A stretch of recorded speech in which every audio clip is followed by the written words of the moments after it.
Bueno, ¿tenemos algún comentario o preguntas? Tenemos emergentes, Mario, varios. Bueno, primero vamos a seguir dándole la palabra a Alejandro, que tiene que decir algo más. Dale.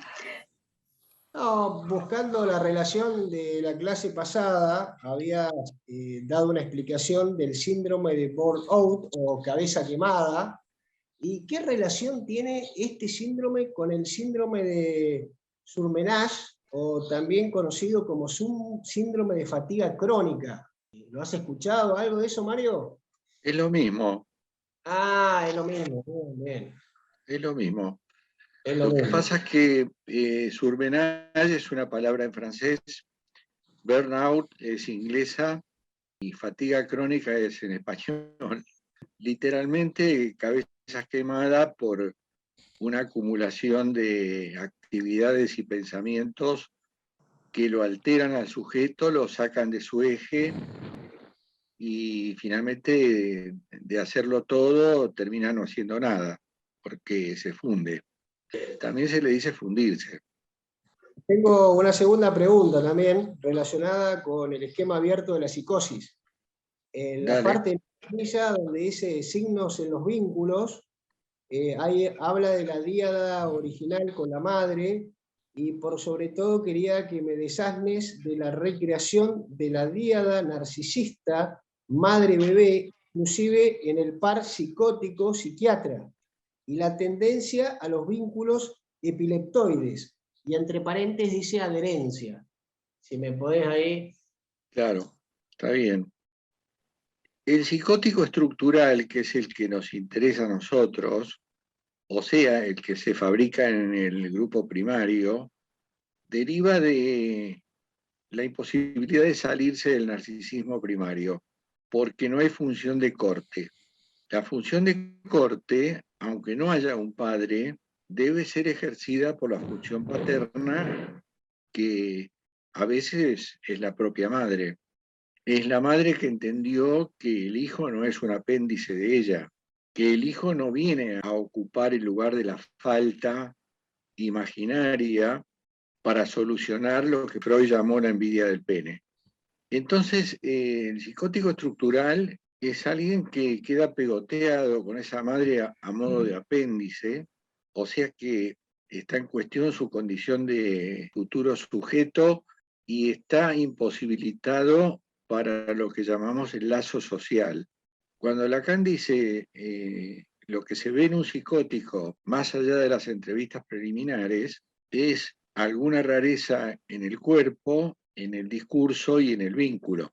Cuando se refiere al vínculo, alude a este vínculo dual que tuvo con la madre y que en el marco de un tratamiento psiquiátrico, a la larga, porque estos son tratamientos que se prolongan en el tiempo, el sujeto reproducirá con su análisis, con su psiquiatra.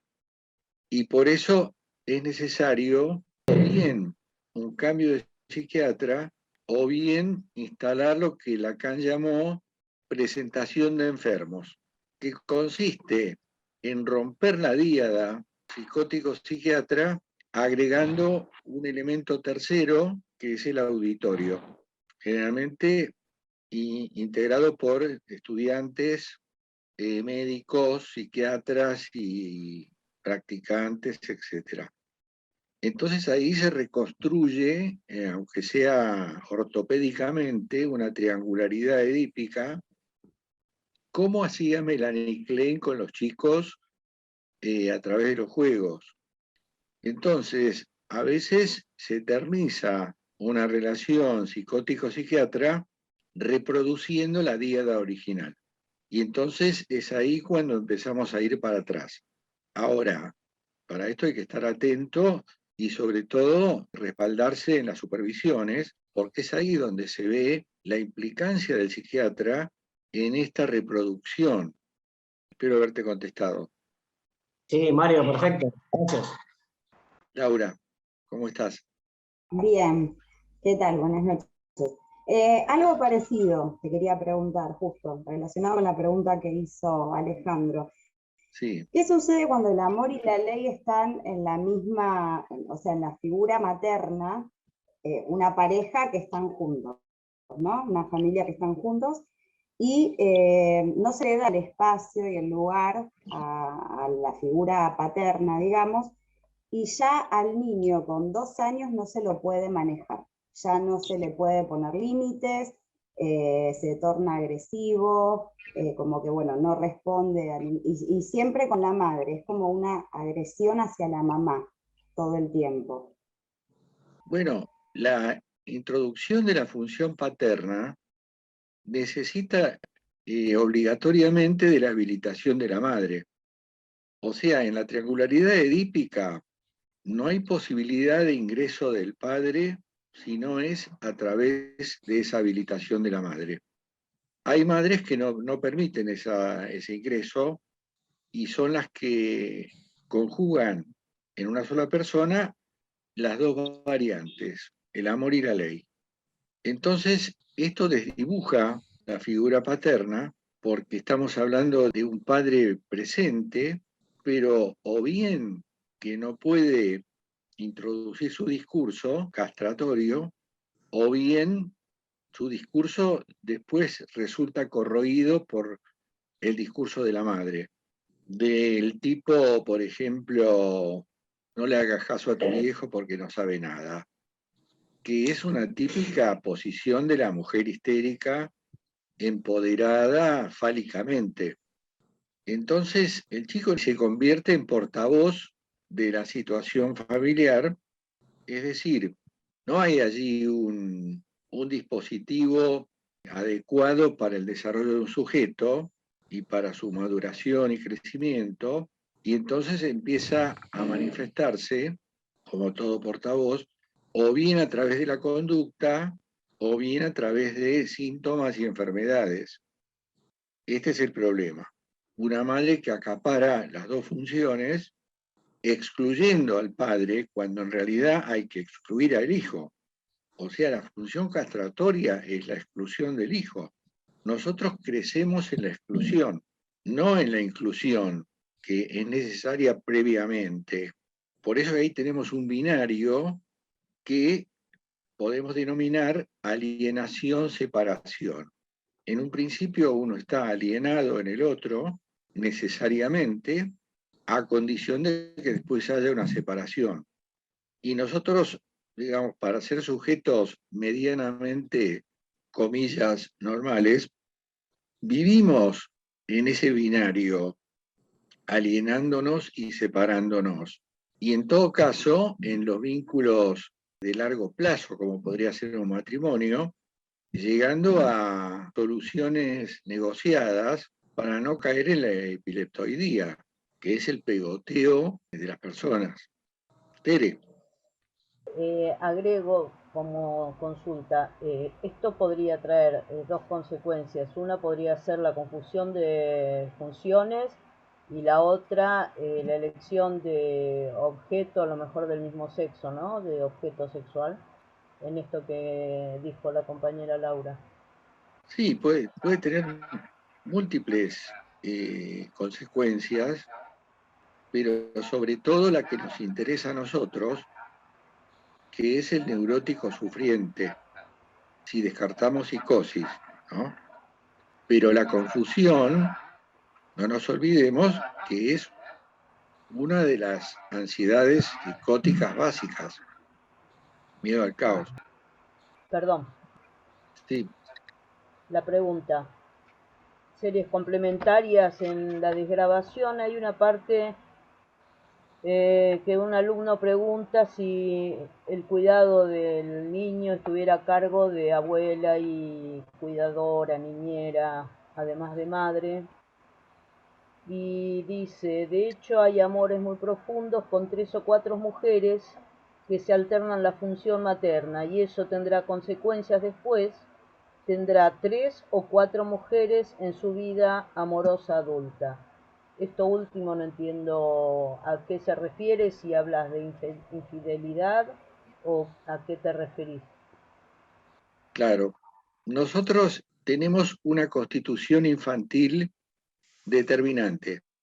O sea que las experiencias infantiles determinan nuestra vida adulta. Esto, como vos decís, está en las series complementarias. Hay complementariedad entre disposición y destino. O sea, factor disposicional, destino de sujeto. ¿Sí? Ahí se produce una situación que podemos llamar Edipo difuso, en donde hay muchas mujeres, hay una especie de gineceo que atiende a este chico, que en rigor debería estar concentrado en una sola persona, no importa el género, pero que haga de función materna. Vivimos en una sociedad sumamente imperfecta, por lo cual a veces esto no sucede, ya sea porque la madre tiene que trabajar o por lo que fuere, deriva la crianza en otras mujeres. O estamos hablando de una familia epileptoide en donde hay demasiado pegoteo de un grupo de mujeres que instalan en el chico una impronta de multiplicidad femenina, si estamos hablando del varón, en donde después va a reproducir, porque no nos olvidemos que nuestra vida es la repetición, y en la repetición hay una paradoja, y es que todas las instancias que el sujeto vive, desde el punto de vista imaginario, son diferentes en lo aparente, y desde el punto de vista simbólico son la misma. Entonces, él, cuando haga su elección de pareja, tendrá instalado en su inconsciente esta situación original de la pareja múltiple. Entonces, si vos querés llamarle tendencia a la infidelidad o compulsión al adulterio, o como quiera llamarle, el sujeto necesita un grupo de mujeres como le sucedió cuando era niño, en donde tenía una niñera, tenía una prima, tenía una tía, tenía una abuela, una madre. ¿Y si fuera niña? Y si fuera niña, tendríamos un problema del tipo identificatorio. Estamos hablando de los géneros masculino y femenino, ¿verdad? Entonces, nosotros tenemos dos objetos originarios elementales, que son la función materna y la función paterna, con los cuales, con los cuales establecemos una relación con objetos de identificación y con objetos de amor, con ambos. Ahora, con el correr del tiempo en las experiencias infantiles, el chico opta por identificarse con uno de los géneros y tomar como objeto de amor al otro, para cualquier sexualidad. De manera que, en el caso de una multiplicidad de madres, vamos a decir, habrá una multiplicidad de identificaciones, lo cual podría llevar a una confusión si es que la mujer no hace una síntesis de todas esas identificaciones, porque bien podría ocurrir que el sujeto pudiera llegar a lograr de todas esas personas anecdóticas que son la abuela, la tía y demás, en este caso una mujer, podría llegar a lograr una síntesis porque en las cuestiones identificatorias se produce algo del orden del mosaico. Ustedes saben que el yo es como una veneciana, que son esos cuadraditos con los cuales se arman obras de arte, cuadraditos de cerámica, que los habrán visto en muchos lados, sobre todo en el arte religioso. Bueno, el yo es una combinatoria de cuadraditos de distintas personas. Ahora, en materia de identificación de género, habrá una singularidad en cada sujeto en cuanto a los cuadraditos con los que se encontró en la época de la crianza.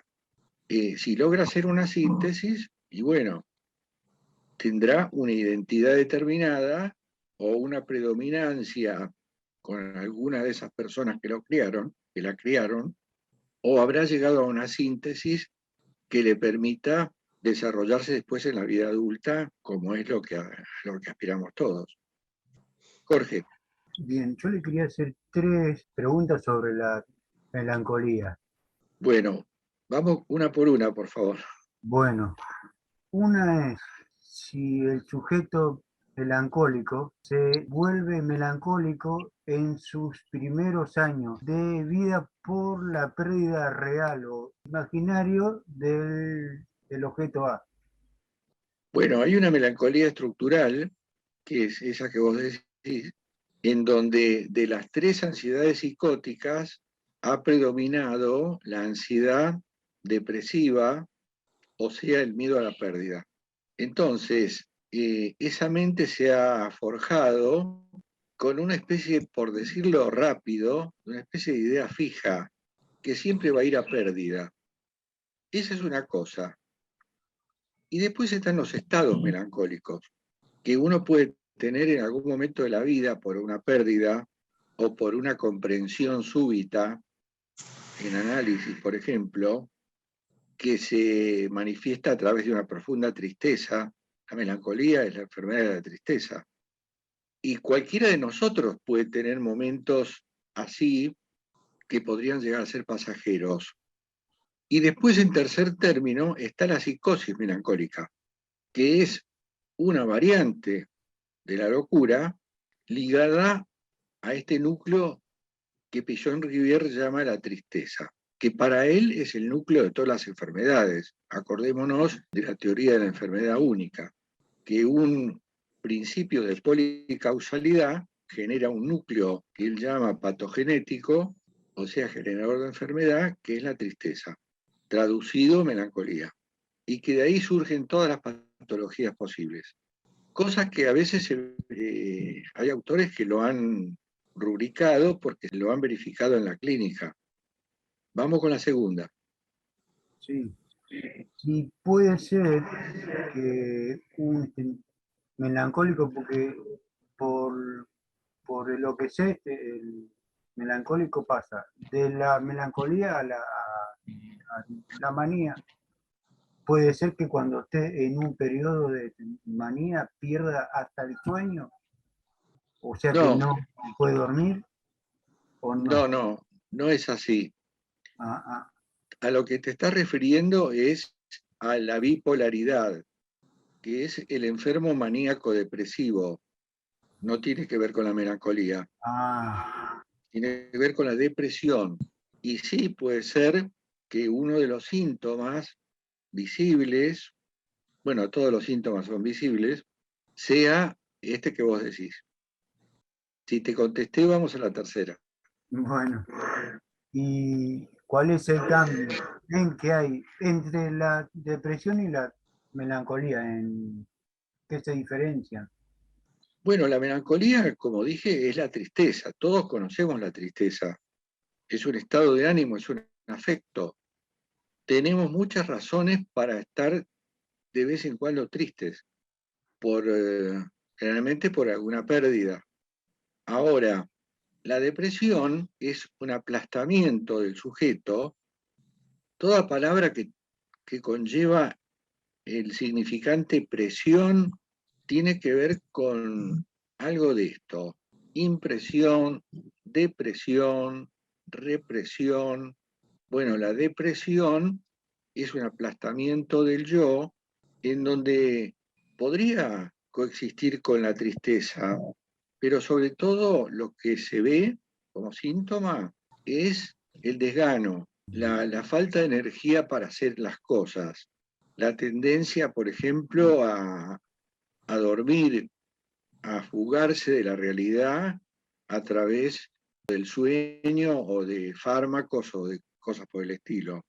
Hay depresivos que, por ejemplo, cuando se les administra un antidepresivo, como los antidepresivos tienen unos cuantos efectos secundarios que no son nada buenos, el sujeto no opta por el antidepresivo, opta por el ansiolítico.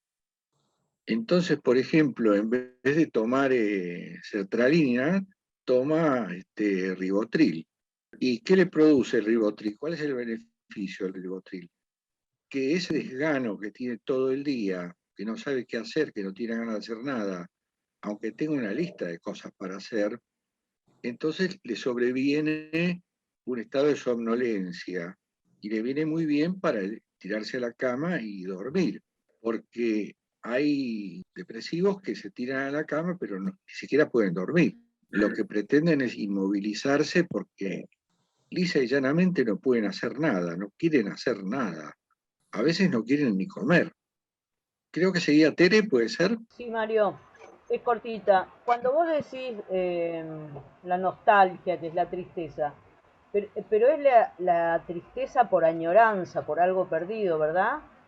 En el fondo sí, pero puede no haber una causa aparente. Es un estado de ánimo que se te instala. Es un afecto bastante indeseable, todos los hemos sufrido.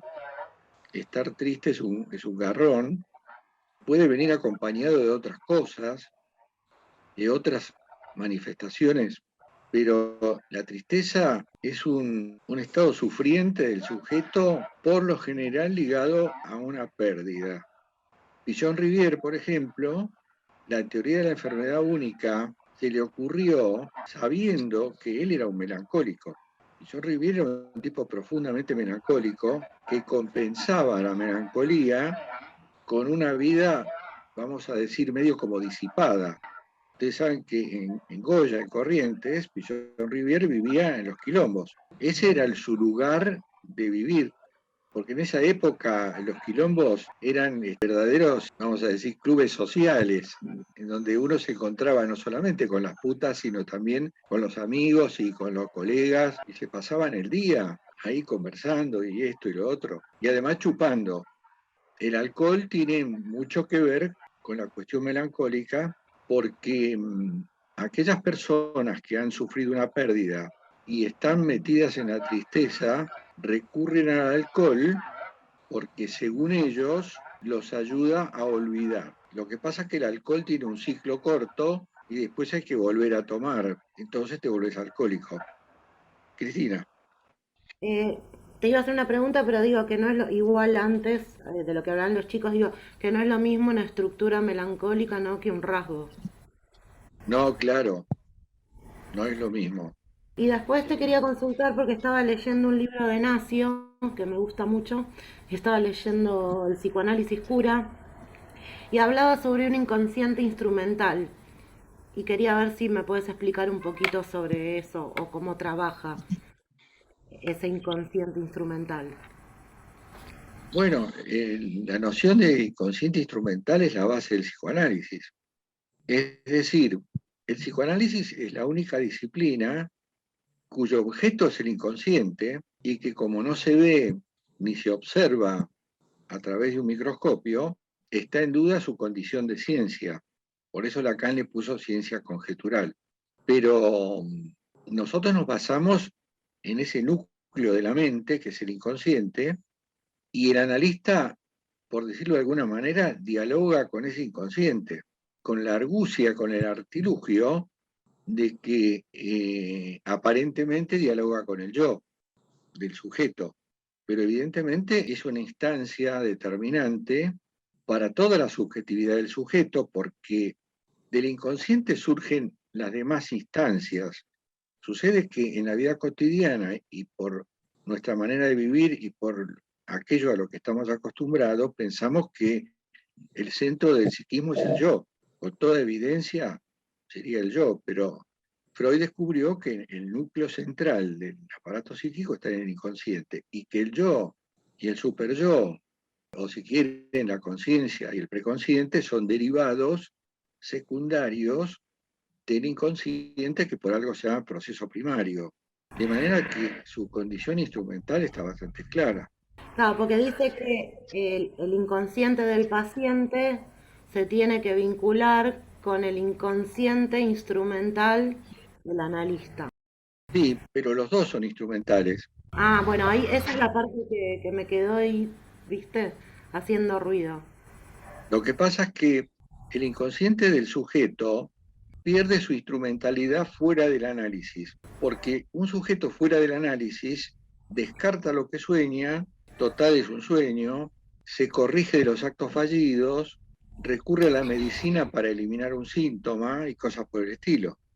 Ahora, cuando se produce la interconexión de inconscientes, ahí se torna operativo, si es que vos haces asociación libre. Porque la tendencia del yo es traerte un discurso armado, aunque sea en el momento, un discurso que sea lógico y coherente. Ese es el yo que llamamos el moi. Claro, como que el inconsciente instrumental del analista sería ese inconsciente como que se fue formando a través del análisis, del aprendizaje y de todo, pero que queda como inconsciente. Claro, es la herramienta del analista que de todas maneras y paradójicamente necesita de un yo que comunique. Araceli, Mario, tenés una consulta en el chat. ¿qué diferencia hay entre una tristeza de un neurótico y la tristeza de una persona con psicosis? Bueno, sucede que el neurótico tiene una razón para su tristeza, por ejemplo, una pérdida.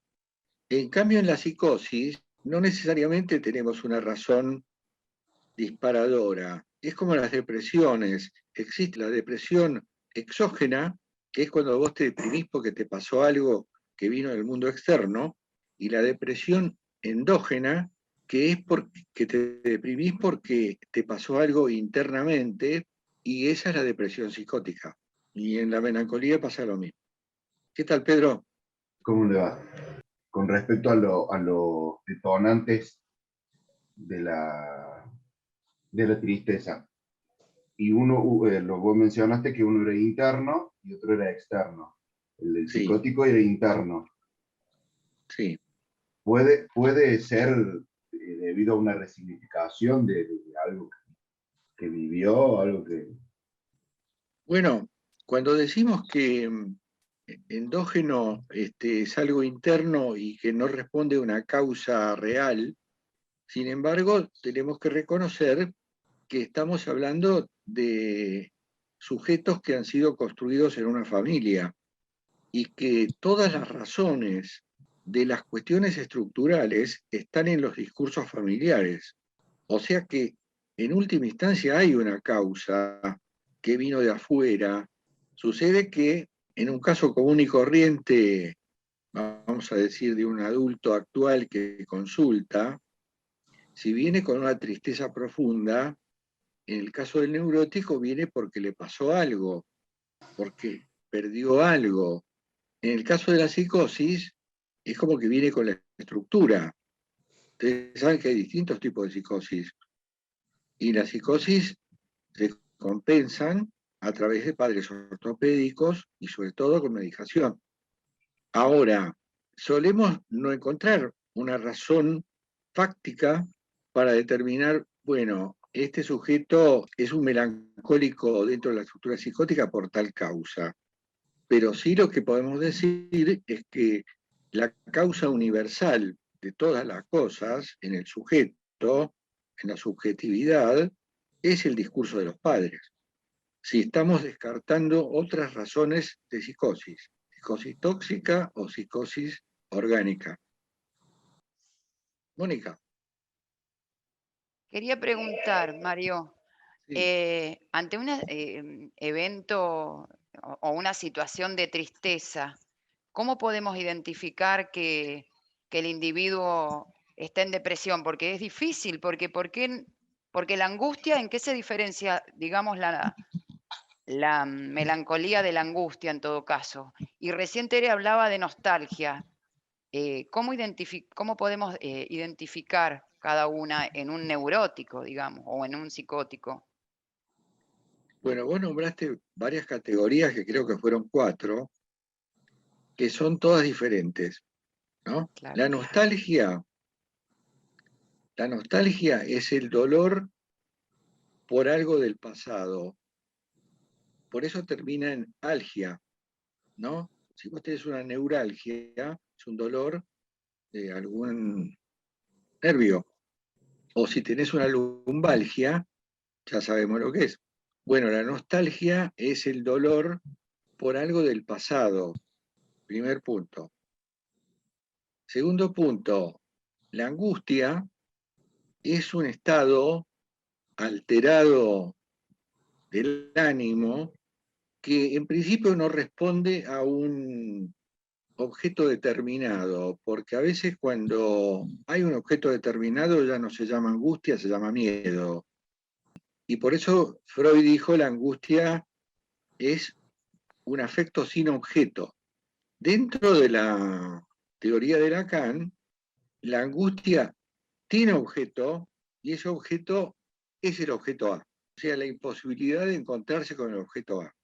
Y además pertenece al registro real, porque la angustia es como una nebulosa inasible que solo se puede atrapar a través del discurso analítico.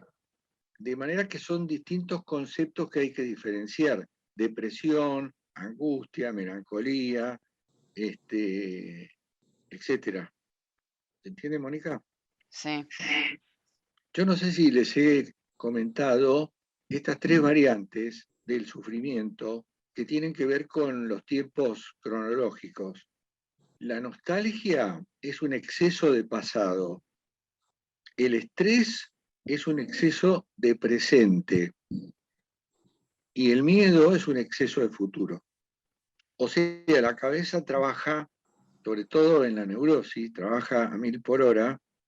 Bueno, en otras estructuras también, pero en la neurosis, en una neurosis aguda, tenemos un sujeto que sufre de lo que piensa. ¿Y en qué piensa un sujeto? Piensa en lo que pasó, en lo que está pasando y en lo que va a pasar.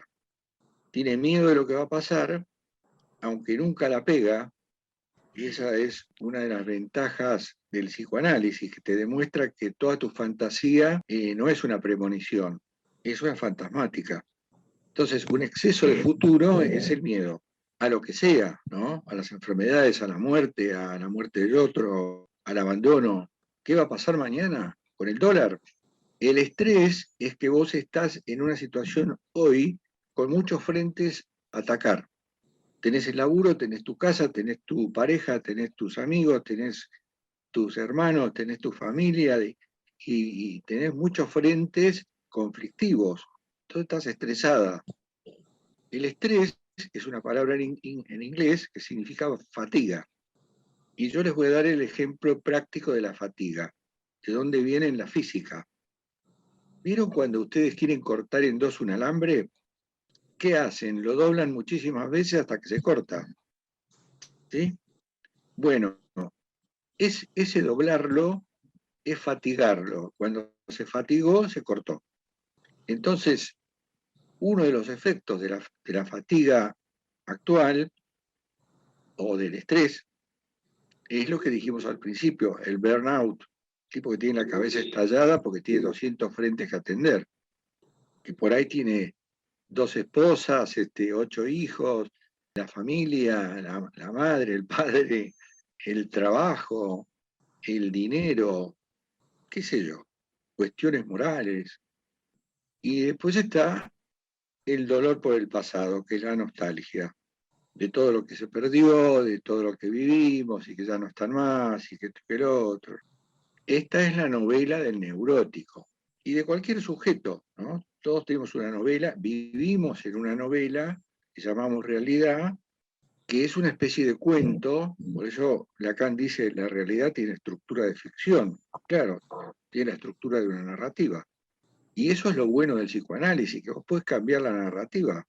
Los hechos no los vas a cambiar, pero sí cambiás la narrativa, es decir, tu punto de vista sobre los hechos que pasaron. Y entonces estás posicionada en otro lado, menos sufriente. Adrián. Sí, buenas noches. Con relación a esto último que mencionabas, la narrativa, ¿la cambia el yo y la ajusta a sus expectativas, deseos e intereses? ¿Qué significaría cambiar la narrativa? Gracias. Depende de qué yo estemos hablando. Si hablamos del moi, no. Si hablamos del ye, sí. El ye es la pata yoica del inconsciente. Si en una sesión de análisis, en el diálogo analítico, el analista logra comunicarse con el ye a través del yo, moi, y esta es la paradoja, ¿no? Que yo necesito del yo, moi, para encontrarme con el ye, cuando a veces en realidad ocurre espontáneamente, como puede ser un fallido. Y entonces se produce ahí un salto cualitativo, un insight, una resignificación, un cambio de punto de vista, y por eso les reitero algo que me parece que ya les dije. ¿Cómo se sale de un infierno? Cambiando de punto de vista. Nosotros sufrimos del punto de vista que tenemos ahora, sobre nuestra vida, sobre el mundo, sobre nuestros padres. Todo eso es pensamiento, o sea, conversación con uno mismo y con otro a la vez. Son conversaciones internas. Ahora, cuando entra el analista en acción, tenemos otro interlocutor que viene con otro tipo de discurso inédito, desconocido, que es el discurso que inventó Freud, discurso analítico. Adrián. Claro, en algún punto lo consultaba porque hay como otros dispositivos que plantean la resignificación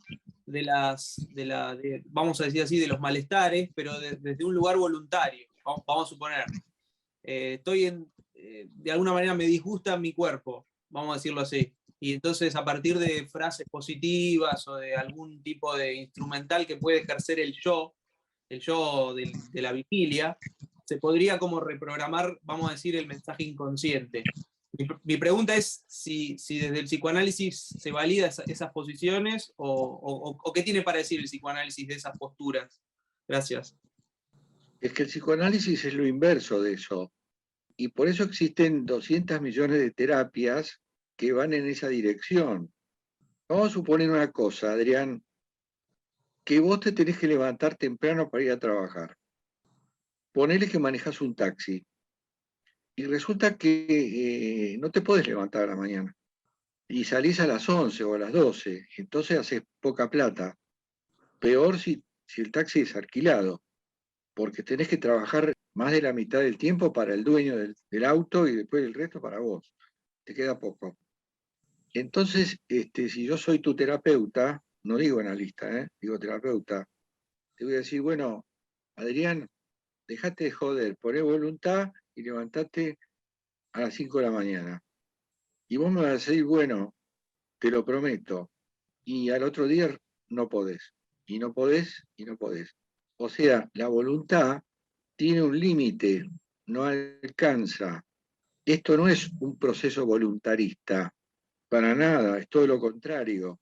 Es que hay que dar con ese tipo de diálogo que haga que vos resignifiques toda esa porción de narrativa que tiene que ver con tu trabajo y con el dormir, para que cambies de punto de vista y no surja esto de una voluntad que no funciona, sino que surja como un deseo genuino.